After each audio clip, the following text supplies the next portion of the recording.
Un retour de l'FC avec notre invité de retour, c'est Hassan Adizi, qui a écrit un livre sur Mouloudia Club d'Oujda, donc MCO, de la période de 1946 jusqu'à 2014. Il est avec nous pour la fin de cette émission. Et puis nos éditorialistes sont toujours là, Mohamed Traoré, un grand Malien qui supporte bien sûr toutes ses équipes maliennes, il a raison d'ailleurs, et puis Noureddine Sali qui est d'Oujda, bien sûr, notre célèbre et fidèle ami donc, de la rédaction d'Africa 24. La question de l'FC, faudrait-il un président africain à la tête de la FIFA? Vous n'hésitez pas, toujours les réseaux sociaux, et aussi africa24tv.com. La FIFA ébranlée et fissurée, c'est donc le football international.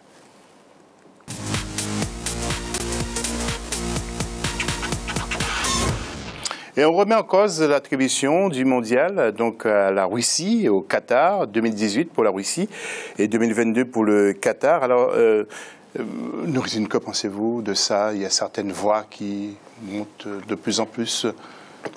C'est politique? Oui, bien sûr. Depuis la bombe qui a explosé du côté de Zurich, on peut dire que le politique se mêle. C'était une secte, c'était fermé. La FIFA, à un certain moment, il y avait des suspicions comme tout le monde, mais il n'y avait pas de preuves, il n'y avait rien du tout. Maintenant, la justice américaine s'est mêlée de la chose. Je pense qu'on n'est pas à la fin de nos surprises. Le déballage continue, des rumeurs qui courent de par-ci, de par-là, mais bon, l'enquête est en train d'avancer. Certes, il y aura beaucoup de têtes qui vont tomber et je pense qu'il y aura encore beaucoup de choses à dire autour de la FIFA. Oui, justement, la FIFA ébranlée, Mohamed, pourquoi il n'y a pas de candidat du continent africain? Non, les candidats pour l'instant, je pense que les candidatures ne sont pas ouvertes. Mais ce qu'il faut noter, c'est que pratiquement tous les dirigeants africains étaient dans la même tendance, Issa Hayatou et par ricochet le président Blatter. Donc il n'y avait pas une perspective de candidature africaine. Donc là, avec la nouvelle donne, je pense que Platini n'a pas pour l'instant la faveur des dirigeants africains. Ça se comprend. Et maintenant, est-ce qu'il y a aussi un dirigeant qui a une figure d'être candidat? C'est la question qu'il faut se poser. Quel dirigeant de fédération ou de la société civile ou un ancien footballeur qu'on a aujourd'hui qui est capable d'aller en campagne? Et ça, c'est la question numéro 1 à poser et c'est aussi dramatique pour le football africain. Monsieur Hassan Adizi, sur la liste des pays africains, il y a l'Afrique du Sud, bien sûr, qui a déjà accueilli et qui peut accueillir de nouveau, le Ghana, mais aussi le Maroc. Moi, je connais le Maroc depuis presque 20 ans. Le Maroc court après l'organisation du mondial. Vous qui êtes marocain, que pensez-vous? À vrai dire, déjà, donc, on devait l'organiser officiellement en 2010, mais maintenant, on voit les magouilles qu'il y a eu, donc ça a été retiré pour le Maroc. Voilà, ça se pose beaucoup de questions. Mais franchement, le Maroc, il en est capable et ça nous fait plaisir que d'autres pays africains organisent cette manifestation mondiale. Oui. Alors, Joseph-Antoine Bell, on l'attend d'un moment à un autre pour intervenir avec nous, mais nous allons voir trois visages marquants de la FIFA, mais aussi de la CAF. Alors, Sepp Blatter, qui pense se retirer, on va le voir en photo, et puis il y a aussi Michel Platini, qui ne s'est pas encore prononcé officiellement. Et puis il y a aussi Issa Hayatou qui attend de ces personnages. Bon, il a déjà obtenu pas mal de choses avec Sepp Blatter, mais il attend pour voir si éventuellement ce serait Michel Platini et que peut apporter Michel Platini pour l'Afrique. Noureddine, c'est une question que je vous pose. Est-ce qu'il peut apporter quelque chose ?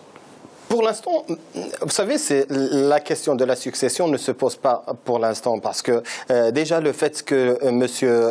Blatter se retire 2 jours après sa réélection, je pense que c'est reculé pour mieux attaquer. Hein. Je veux dire, il attend d'abord et il est suspect, on va dire. Beaucoup de suspicions autour de la FIFA et autour de M. Joseph Blatter. Il va attendre, il est en train de préparer certainement sa défense en quelque sorte. On attend d'abord la fin de ces déballages médiatiques et judiciaires autour de cette affaire, autour de la FIFA on va dire la corruption qui court autour de toutes les organisations. Après, pourquoi pas un retour de Blatter s'il est blanchi? Alors, on justement, verra bien la justice, qu'est-ce qu'elle va dire. Vous visez bien parce que justement, nous avons Joseph-Antoine Bell avec nous. Alors, Joseph, j'ai appris aujourd'hui qu'il y a certains messages de la part des fédérations africaines et asiatiques qui souhaitent que M. Blatter réfléchisse sur sa décision, c'est-à-dire qu'il revienne. Est-ce que vous avez entendu ça, Joseph, et c'est quelque chose que Noureddine évoquait déjà hors antenne? Que pensez-vous, Joseph? Bonjour à tous. Oui. Bonjour, Joseph. Je crois qu'il ne faut pas tropicaliser le monde, il ne faut pas tropicaliser la FIFA. Monsieur Blatter a déjà donné sa propre position et je ne crois pas qu'il soit question qu'il revienne.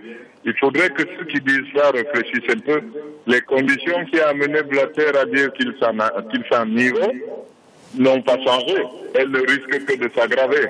Donc il n'y a pas de raison que dans le temps où on dit qu'il y aura probablement d'autres révélations, que nous ne sommes pas au bout de nos surprises, que certains se mettent à rêver à haute voix en pensant que Blatter pourrait revenir. La page Blatter va être tournée. Aujourd'hui, la question c'est de savoir comment on la tourne et avec qui on ouvre la nouvelle page. Oui. Joseph, vous connaissez bien Michel Platini. L'Afrique rejette Michel Platini. Quelle est votre position, vous? Ce n'est pas l'Afrique qui rejette Michel Platini, c'est Michel Platini qui s'est montré agressif vis-à-vis de l'Afrique. Souvenez-vous qu'à la veille de l'élection que M. Blatter a remportée, Platini s'était emporté et c'est dans ces conditions-là qu'on dit le fond de sa pensée. Et il avait traité tous ceux qui votaient pour Blatter de petits pays qui jouaient sans chaussures et qui étaient prêts à vous demander vos chaussures quand il y avait match. Donc il a dit des choses horribles qui montrent qu'il n'a pas de prédisposition à composer avec l'Afrique, même si on peut lui reprocher à ce moment-là d'avoir tenu des propos absolument revanchards et égoïstes, dans la mesure où il a calqué sa propre action en Europe sur celle de Blatter. Souvenez-vous que la Ligue des Champions, les Coupes européennes ont fait une grande place aux petits pays, les nouveaux venus du foot.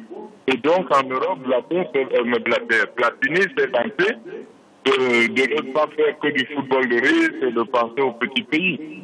Donc je pense que Platini fait couper un peu les préoccupations africaines. Ok. Joseph, une petite question, mais répondez-nous assez rapidement parce que nous sommes pris par le temps. Pourquoi un Africain pourrait pas être à la barre? Et qui voyez-vous? Non, je pense qu'il ne faut pas poser le problème comme ça. On a l'habitude de le faire. C'est comme si dans une équipe, si vous avez un frère qui joue dans une équipe et il n'est pas le capitaine de l'équipe, vous lui dites pour des raisons d'ego familial, mais pourquoi toi tu ne serais pas capitaine de l'équipe? Tous les joueurs n'ont pas vocation à être capitaine de l'équipe. Donc l'Afrique aujourd'hui n'a pas une personne positionnée pour être président de la FIFA. C'est pas la peine d'en faire une fixation, mais ça ne nous empêche pas de contribuer précisément à la masse de la FIFA avec nos propres idées pour permettre à l'Afrique d'avancer et de juger quiconque serait à la tête de la FIFA. Ok, Joseph, vous avez été clair et toujours aussi précis dans vos réponses. Merci, à lundi prochain, Joseph.